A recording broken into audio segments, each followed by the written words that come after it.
Halo, balik lagi sama saya. Nah, hari ini atau kesempatan kali ini kita masih nerusin yang tadi atau yang sebelumnya. Kali ini kita akan membahas mengenai finansial dari segi dalam perusahaan. Kira-kira kegiatan finansial apa sih yang ada di perusahaan, dari dalam perusahaan atau dari dalam sebuah usaha.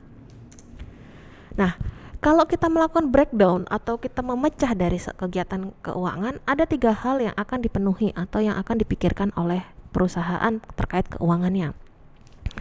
Membeli, mendapatkan uang, dan mengelola aset. Nah, seperti yang kita tahu, membeli itu atau pendanaan apa, itu terkait dengan mengidentifikasi apa yang diperlukan. Ketika kita melakukan sebuah usaha, memiliki sebuah perusahaan atau apapun itu, bahkan di kehidupan sehari-hari, kita harus tahu nih, apa sih yang kita perlukan, apa sih yang kita butuhkan. Jangan sampai kalian menutupi apa yang kalian inginkan sebagai sebuah kebutuhan. Harus dipisahkan apakah ini dibutuhkan atau hanya kita inginkan saja. Karena itu penting kaitannya dengan dana yang keluar.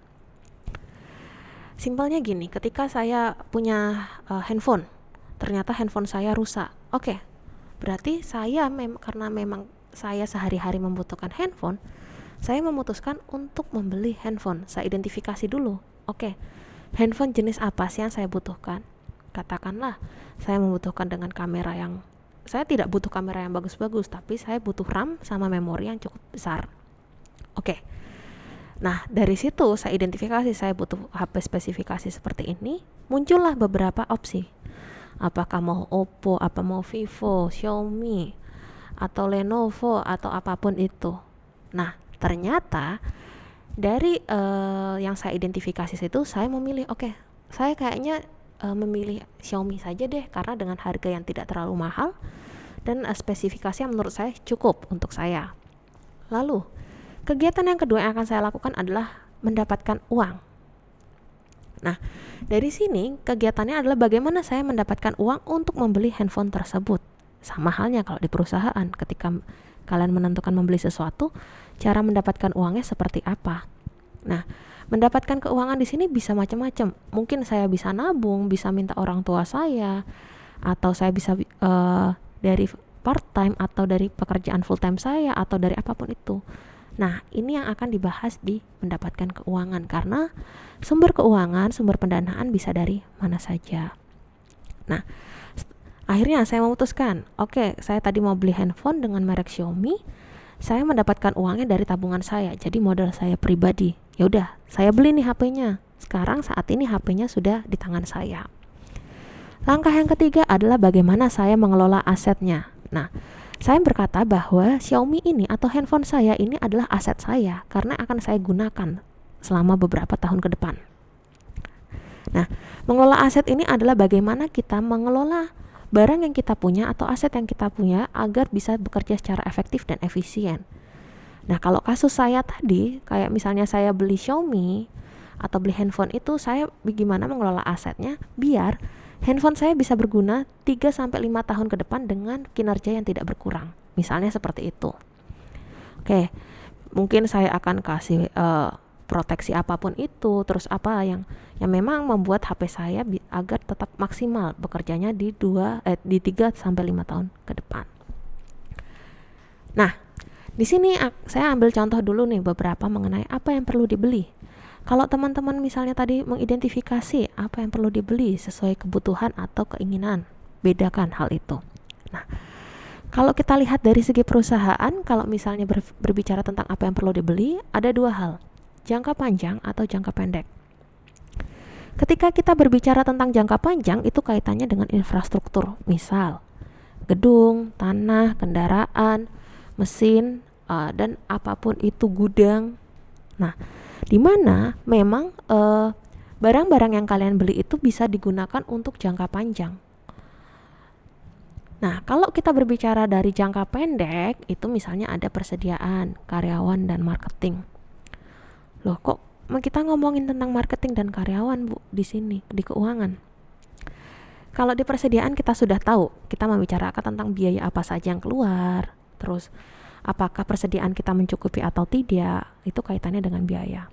Nah, kalau karyawan, nanti kalian akan bekerja sama dengan bagian HRD memutuskan kira-kira gajinya gimana. Terus misalnya ada tunjangannya seperti apa, rewardnya lagi seperti apa. Itu juga harus dipikirkan. Itu jangka pendek karena kurang dari 1 tahun biasa perputarannya. Kalau dari sisi marketing nanti teman-teman akan berbicara dengan orang marketing yang berkaitannya dengan misalnya dengan promosi, dengan apapun yang kaitannya dengan bagaimana menjual barang-barang tersebut agar bisa sampai di tangan konsumen. Nah, kalau kita berbicara dari segi bagaimana cara mendapatkan dana atau mencari dananya seperti apa, di sini saya menuliskan ada 4 hal. Yang pertama, kalau teman-teman memutuskan untuk meminjam dana, pinjam dana nggak salah, silahkan aja. Cuman ketika teman-teman memutuskan untuk meminjam dana, harus ada konsekuensi juga yang harus dipikirkan, atau istilahnya ada plus minusnya. Ketika meminjam, otomatis harus ada pajak yang ditanggung, ada bunga yang dibayarkan, dan bunganya itu biasanya kalau pinjam tidak kecil. Nah, itu juga harus dipikirkan. Atau mungkin saya nggak mau Bu, saya mau cari investor aja, banyak kok investor yang mau membiayai saya. Ya nggak masalah, cuman ketika kalian mencari seorang investor atau mencari investor untuk usaha kalian, itu tidak hal yang mudah. Karena posisikan kalian seorang investor, terus kalian ada seorang lain yang menawarkan investasi di tempat mereka. Otomatis kalian harus kayak mikir, apakah aku invest di sana menguntungkan atau tidak? Kalau tidak menguntungkan, buat apa aku invest? Nah, sama saja ketika mencari investor, bagaimana kita kayak melakukan pendekatan dengan investornya, karena yaitu mencari investor tidak mudah. Atau kalian juga bisa menggunakan dana pribadi nih. Nah, kalau dana pribadi sudah jelas dari kantong kalian.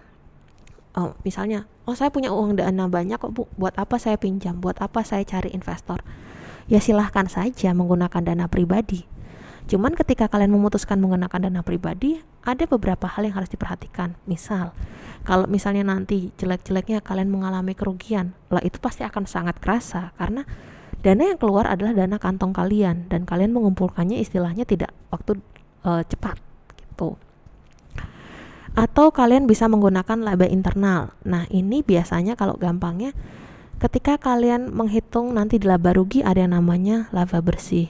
Nah, laba ini bisa dijadikan 2 hal, dibagikan ke investor atau ditahan.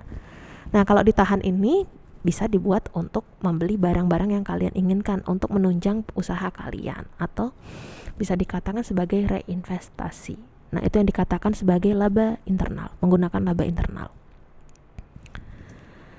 Nah, kalau kita udah tahu apa yang kita beli, habis itu gimana cara cari dananya, kita ngomongin tentang pengelolaan aset, bagaimana mengelola asetnya.